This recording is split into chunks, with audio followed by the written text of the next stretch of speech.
¿Qué tal, muchachos? Sean bienvenidos a un nuevo video tutorial del curso de historia.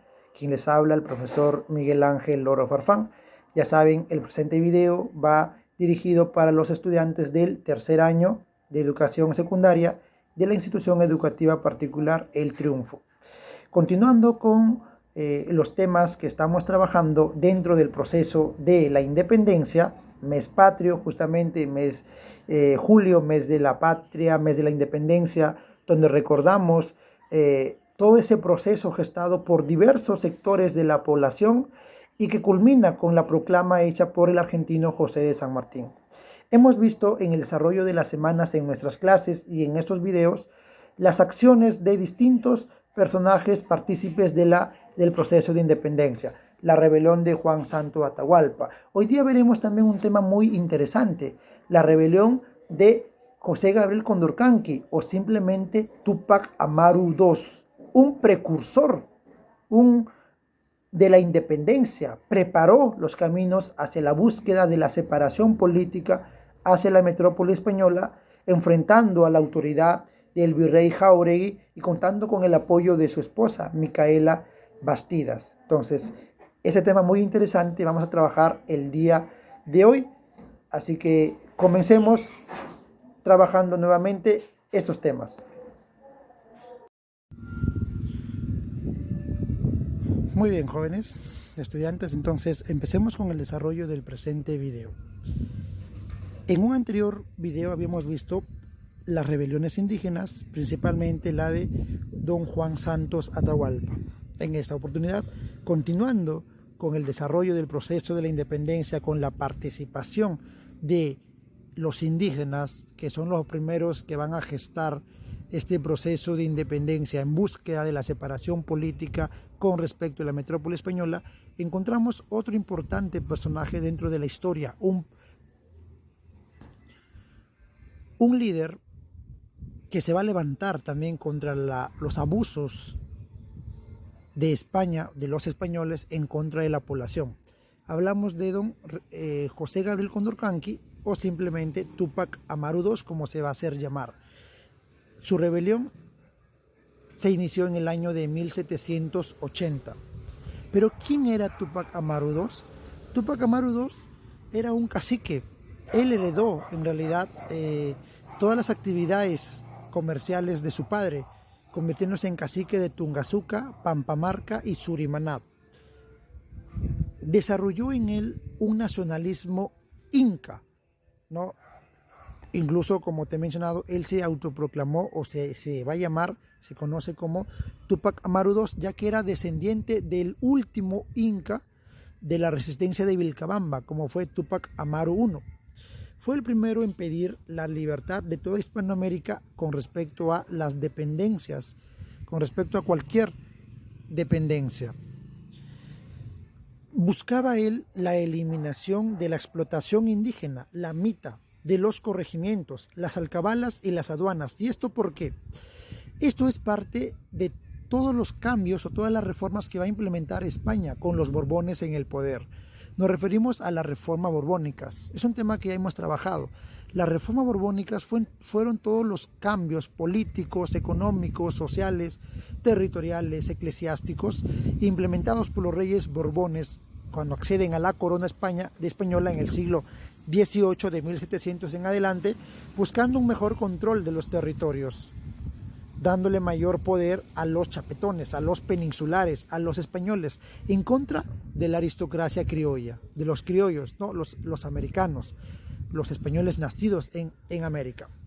Y justamente esta reforma borbónica lo que buscaba era centralizar el poder a favor de España, generando mayores ingresos a partir del comercio, lo que significaba mayor cobro de impuestos, alcabalas, de aduanas, la extensión del cobro de los tributos. Entonces, todos estos aspectos que vienen con la reforma borbónica van a ser criticados y van a ser bandera de lucha, para entenderlo así, por parte de Túpac Amaru II.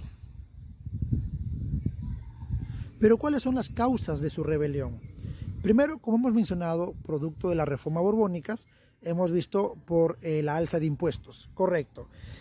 Tenemos también la creación del virreinato del Río de la Plata, con la reforma borbónica hubieron cambios territoriales. El virreinato peruano quedó mutilado en dos sectores. En el norte, cuando se crea el virreinato de Nueva Granada, con la audiencia de Quito, de Santa Fe y de Panamá, y el virreinato del Río de la Plata, bueno, de Buenos Aires, Argentina, que es actualmente, con las audiencias de Charcas, Bolivia, y de Buenos Aires. Quiere decir que todo el Alto Perú, Bolivia y Puno pasó a este nuevo virreinato en 1776, lo cual significaba para Túpac Amaru, que era un comerciante, la pérdida de un importante mercado, ya que él introducía mercadería hacia este sector del Alto Perú, Puno y Bolivia. Y al quedarse mutilado territorialmente esta parte, él pierde ese mercado, ¿correcto? Y también por el establecimiento de puertos libres, por el libre comercio en 1778, como parte de las reformas borbónicas y del libre comercio que son implementadas por el rey español Carlos III. Pero esto, ¿a qué hace referencia lo de puertos libres? Significa que se va a abrir competencia para el puerto del Callao. Es decir, aparecen en los puertos de Valparaíso, los puertos de Buenos Aires, Argentina, rompiendo el monopolio con la que gozaba el puerto del Callao, ya que este puerto tenía el principal, bueno, era el monopolio en América del Sur. Y él justamente, bueno, las mercaderías llegaban al puerto del Callao y después se distribuían a distintos territorios. Entonces, al perderse ese monopolio, él, y con la mutilación en el sur, pierde un gran mercado Túpac Amaru, y él va a tratar de apegarse con otros sectores sociales muy importantes. Tenemos también el abuso de los corregidores. Sabemos que con la reforma borbónica se van a crear los corregimientos, ¿cierto? Bueno, esto viene de un poco antes, pero bueno, los corregimientos fueron antes en realidad, pero los corregidores luego van a ser reemplazados justamente por las intendencias. Pero los corregimientos en reemplazo de las encomiendas, los corregidores, que eran las autoridades de estos territorios equivalentes a provincias, hacían los repartos mercantiles, las ventas obligadas. Y como el indígena ganaba poco y no podía solventar sus pagos de esos productos innecesarios, el cacique se va a ver obligado a pagar ello. Y justamente estos caciques, como Túpac Amaru, se van a convertir en un cuasi mitayo más, ¿correcto? El pago excesivo del tributo indígena, los abusos de los españoles a través de la mita minera y obrajera hacia la población,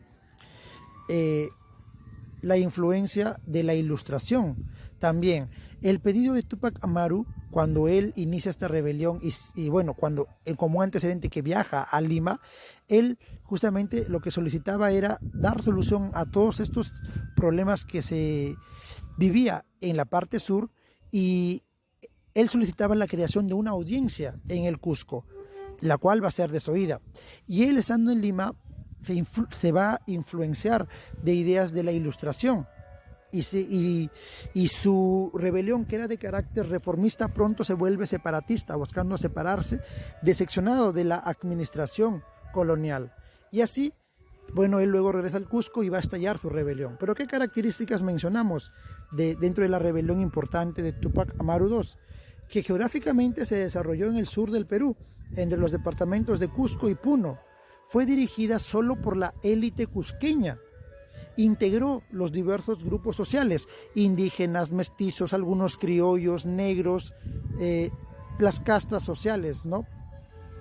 Tuvo un alcance continental, ya que se sintió no solo en territorio del Virreinato del Perú, sino también en Buenos Aires, en Nueva Granada, llegó hasta Chile. O sea, hizo temblar los cimientos del poderoso Virreinato del Perú.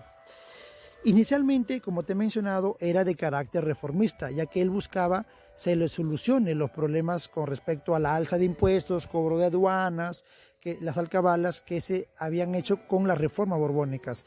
Pero al no ser escuchado sus peticiones, él finalmente va a buscar separarse de la metrópoli española. ¿Cuáles son los principales hechos? Él viajó a Lima y solicita la creación de la audiencia del Cusco, pero es desoído, no es escuchado, ¿cierto? Y él influenciado por las ideas de la Ilustración, que es un cambio ideológico, que ya hemos visto ese tema sobre la iluminación que surge en el siglo XVIII, que nace en Europa y se expande buscando un cambio a las estructuras políticas tradicionales. Entonces él, nutrido de esas ideas, se regresa al Cusco decepcionado y estalla justamente apresando, cuando regresa al Cusco, apresando al corregidor de tinta Antonio de Arriaga el 4 de noviembre de 1780 y luego ordena su ejecución. Triunfa él en la batalla de Sangarará el 18 de noviembre de 1780, aunque las huestes de Mateo Pumacahua, que luego lo encontramos en el bando por parte de los patriotas, aquí está en los realistas, logra derrotar a su ejército de Tupac Amaru en Yogyora. Pero finalmente Tupac Amaru, que estaba teniendo triunfos importantes, va a ser derrotado en Checacupe y Combapata cuando es traicionado por sus propios allegados. ¿Y esto por qué? Bueno, por uno de sus propios allegados. ¿Y esto por qué? Bueno, el problema que enfrentó Tupac Amaru era el divisionismo de las propias familias o de las propias poblaciones indígenas entre aymaras y quechuas. Y aparte de que él, si bien es importante la participación de su esposa Micaela Bastidas, que servía como en la organización, en la reclutación de mujeres, en expandir la rebelión, él desoyó y formó o dividió su ejército, uno que se quedaba en el Cusco y uno es el Alto Perú. Y entonces eso le significó su derrota en Checacupe y Combapata y va a ser capturado.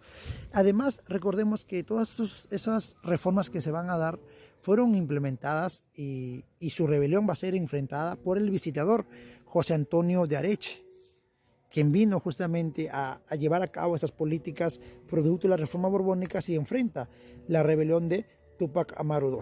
Bueno, Micaela Bastidas hemos mencionado, ¿no? Su esposa y un personaje muy importante como, en el nivel de la organización y difusión de su rebelión. Consecuencias. Se suprimieron los corregimientos, los repartimientos. Se prohibió el uso de la vestimenta incaica y títulos nobiliarios. Se prohíbe los comentarios reales de los incas por expresar un nacionalismo inca justamente. Se da una represión contra la población indígena aliadas justamente a la rebelión. Aunque mencionamos que Tupac Amaru y Micaela Bastidas murieron sin delatar a los demás involucrados. Se estableció la audiencia en el Cusco, lo que él solicitaba, pero después de sofocada su rebelión, que dicho sea de paso, mencionamos, era el virrey entonces Antonio de Jáuregui. El virrey de Jáuregui era la autoridad del virreinato del Perú. Su muerte. Obligado a presenciar la tortura y ejecución de sus aliados, amigos y familiares, hablamos de la ejecución de Micaela Bastidas, de él mismo, de todos sus allegados a su rebelión. Le cortaron la lengua, luego lo ataron a cada una de sus extremidades a caballos, pero no murió, y finalmente va a ser decapitado y despedazado. Su cabeza colocada en una lanza exhibida en Cusco y tinta. Sus brazos van a ser también, ¿no?, que como son pedazados, van a ser enviados a distintas zonas del Cusco. Esto con la intencionalidad de impartir miedo a la población de que eso les esperaba si se iban a rebelar. Fue una represión brutal por parte de España porque fue una rebelión que hizo temblar los cimientos de del virreinato del Perú, ¿correcto? El único sobreviviente, en general, fue su hijo menor, Fernando, de 10 años, que no fue ejecutado, pero sí obligado a presenciar la muerte de su familia y luego desterrado, fue enviado a España, aunque luego va a regresar. Es parte de todo este desarrollo de la rebelión de Tupac Amaru II o José Gabriel Condorcanqui, ¿correcto? Pero ahí acaba la rebelión. No, muchachos, tal como lo hemos venido mencionando en una introducción que hemos trabajado ya anteriormente, la rebelión de Tupac Katari y su primo Diego Cristóbal Tupac Amaru van a continuar desde el Alto Perú, Diego Cristóbal Tupac Amaru. Pero Tupac Katari, Julián Apaz Anima en 1781, él formó un ejército y cercó 2 veces en 1781 la ciudad de La Paz, pero fracasa por maniobras políticas y militares de los españoles, así como alianzas con líderes indígenas contrarios a Túpac Katari. Es que los españoles tenían más maniobras tácticas, ¿no? Más maniobras políticas y serviciales hacia la población que lucha en contra de estos enemigos, ¿no? La rebelión de Diego Cristóbal Túpac Amaru, primo justamente de Túpac Amaru II. Él siguió la lucha desde Azángaro, derrotó a los realistas en 1781, redactó un acta proclamando la nación india independiente, pero va a ser acusado igual por los españoles de seguir con sus ideas de rebelión y va a tener una muerte muy dura, siendo a través vamos a decirle, con tenazas, ¿no? Con tenazas calientes va a ser él mutilado, su cuerpo sacándole, bueno, los brazos, las piernas. Fue una muerte muy dura, previo arrastre, amarrado a un caballo por la ciudad del Cusco. Como vemos, la rebelión de Túpac Amaru fue de gran trascendencia, gran impacto, que luego motiva a los criollos ante el temor de que se estructure una nación indígena a tomar acciones e iniciar ellos también su rebelión y tomar el poder político. Luego ya vendría ahí las acciones de los criollos, que bueno, eso lo trabajaremos en un próximo video tutorial. Entonces, ya sabes, para el desarrollo de tus tareas, consultar este video,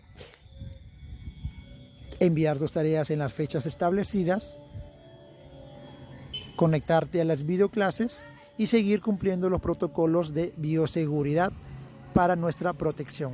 Entonces, muchachos, sería todo por esta oportunidad en el presente video. Ya nos estaremos reencontrando próximamente. Muchas gracias, nos vemos.